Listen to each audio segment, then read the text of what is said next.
It's like every day we wake up, open the news, and it's studies say this or experts claim that. It's getting harder and harder to figure out what to believe, when it comes to science. So today we're diving into how we know things scientifically. We're looking at a review of this book, Theories and Methods of Science, written by Professor Wolfgang Balzer. And get this, it's in his third edition, which is pretty cool because it shows they're keeping it updated, making it relevant for today's world. And the review itself was written by Clemens Linschinger, who comes at this whole thing as like a humanist and an atheist. So it adds this whole other layer to how he's looking at these ideas. But before we get lost in the weeds there, let's talk about the main idea. Get ready for it, because it's a mouthful, Wissenschafts theory. Yeah, that's a tough one, but it's a really important idea. Basically, Wissenschafts theory is all about examining the foundation of scientific knowledge. Like, what makes something scientific in the first place? Oh, okay. So it's like when people say, oh, that was a biased study, but this gives us like the actual tools to figure out why, like why something's reliable or not. Yeah, exactly. It's about the underlying assumptions, the methods, how we know if something is actually true, and whether those methods hold up when you really look at them closely. And this is where it gets really interesting, because Linschinger goes right for the heart of the issue in the digital age. Balzer's book goes deep on algorithms, filter bubbles all of it. It even talks about this fear that digital information could get totally lost. Yeah, and that's not just some abstract worry, Think about how easy it is to get stuck in those online echo chambers. You see something that confirms what you already think, and suddenly it feels like the absolute truth.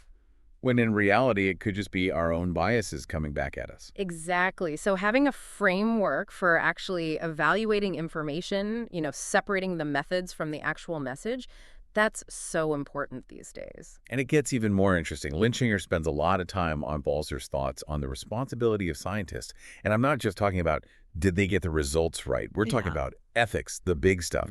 Linschinger talks about this analogy that Balzer uses. He compares scientific work to a hammer. Ugh, the hammer analogy. It's Balzer's way of showing how scientists often say their work is neutral. Like, a hammer can be used to build a house, or it can be used to hurt someone. It depends on the person using it, not the tool itself.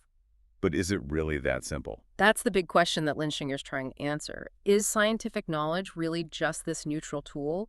Or does the fact that it's used within a larger system change things? And to kind of illustrate this, Linschinger brings up a fascinating case. Irmgard F. She was a secretary, and she was actually convicted of war crimes because of what she did in a Nazi concentration camp. And her defense was, I was just following orders. Right, but as Linschinger points out, the court decided that even small actions, when they're part of something much bigger and more horrible, still have serious ethical consequences. Which makes you think, if science is the hammer, are scientists always just neutral builders?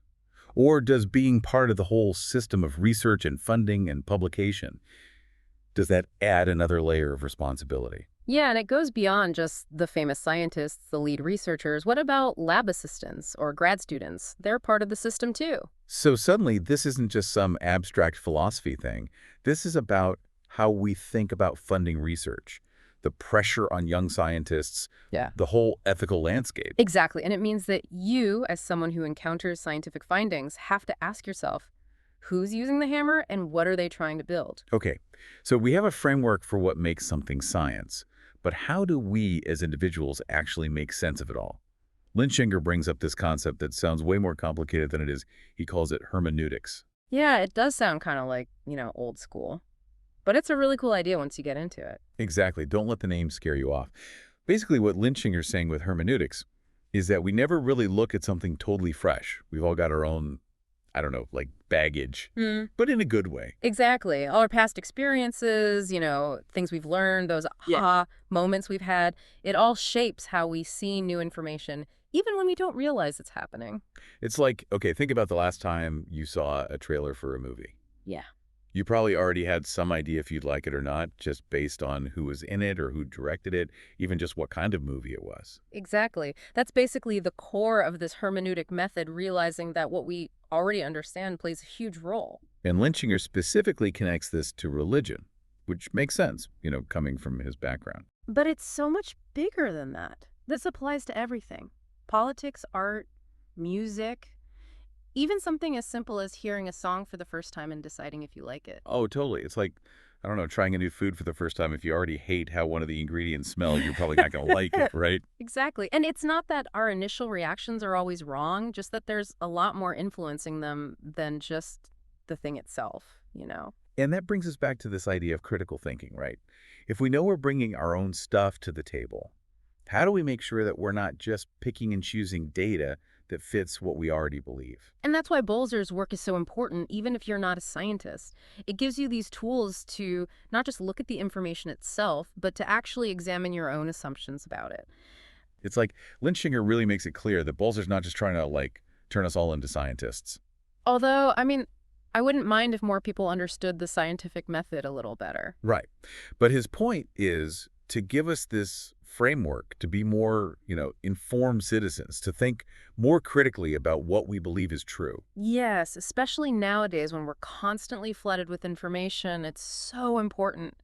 And Linschinger himself says that Balzer's work isn't exactly, easy reading. Yeah, he doesn't try to sugarcoat it. He's straight up about it. He says it's dense, full of formulas, diagrams. This isn't something you just, breeze through on your lunch break. Definitely not your average beach read, that's for sure.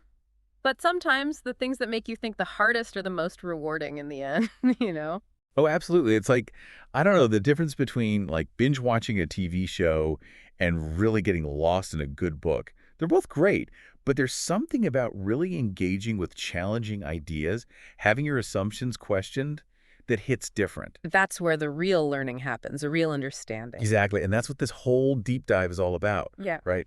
We don't expect you to, memorize Balzer's theories, but if we can give you the tools to think critically next time you see something that claims to be scientific. Because let's be real, none of us have the time or energy to become experts in everything. But we can at least learn how to, ask the right questions. Exactly. And then those questions kind of become your toolkit for figuring things out yourself. So it's like the next time you see, a big headline that's like, study proves this, or someone saying, science says X, you don't just accept it, right? You think about it more critically.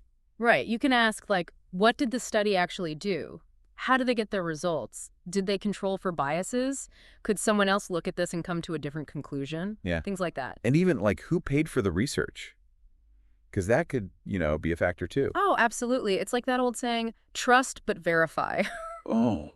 But it's even deeper than that. Science isn't about blindly trusting some, authority figure in a lab coat. Right. It's about asking your own questions, thinking for yourself, being, a little skeptical when you need to be. Exactly. And the more we all understand about how science works, the better equipped we are to, navigate this world where there's so much information all the time.